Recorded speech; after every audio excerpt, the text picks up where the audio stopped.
y aurait deux aspects pour ce temps du carême 2020. Le premier, on est un peu dans la société, dans une espèce de grande confusion. On a quand même dans l'Église et les chrétiens, nous avons quelque chose de très solide sur lequel nous pouvons nous appuyer, c'est la parole de Dieu. Alors, la liturgie du carême, je pense aussi aux évangiles des dimanches de carême, à tous ceux qui vont faire le carême à domicile, autour du thème de l'Église, revenir à la parole de Dieu. Ça serait peut-être pas mal, si on le fait déjà, de poursuivre, de lire chaque jour, ne serait-ce des fois qu'une phrase ou deux. Mais nous replonger dans la parole de Dieu qui nous révèle qui est le Seigneur, et puis en même temps qui nous prépare à accueillir celui qui est sa parole vivante, qui est Jésus, Jésus ressuscité.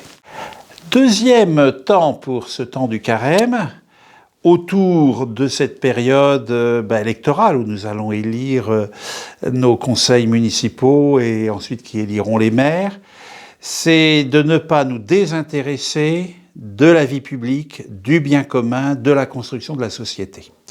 Et nous avons sans doute un rôle, nous les chrétiens, dans une société qui se fracture de plus en plus. Nous avons à être des hommes ou des femmes de communion, des bâtisseurs de ponts. Et cela peut se faire que à travers le respect les uns des autres, à travers le dialogue. Donc c'est aussi élargir notre dialogue à une dimension beaucoup plus large. Mais il y a le respect et le souci de faire grandir l'autre, donc on se grandit soi-même, et par là même faire grandir la société.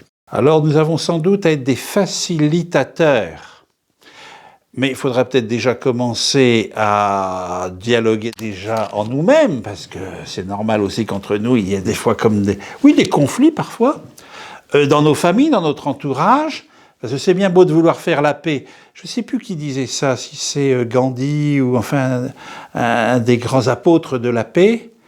Si tu veux qu'il y ait la paix autour de toi, commence déjà en toi. Alors le carême est peut-être aussi ce temps d'une conversion pour pacifier notre propre vie, pacifier nos relations avec les autres et aussi être acteur pour la pacification dans notre société. Je souhaite aux diocésains un bon carême. Rappelez que le carême, c'est à la fois un temps d'exigence et aussi un temps de joie. Parce que c'est quand même la préparation à la célébration du mystère pascal. Donc dans son aspect douloureux qu'est la passion et la mort du Seigneur, mais en même temps cette explosion de vie et de joie qui est sa résurrection.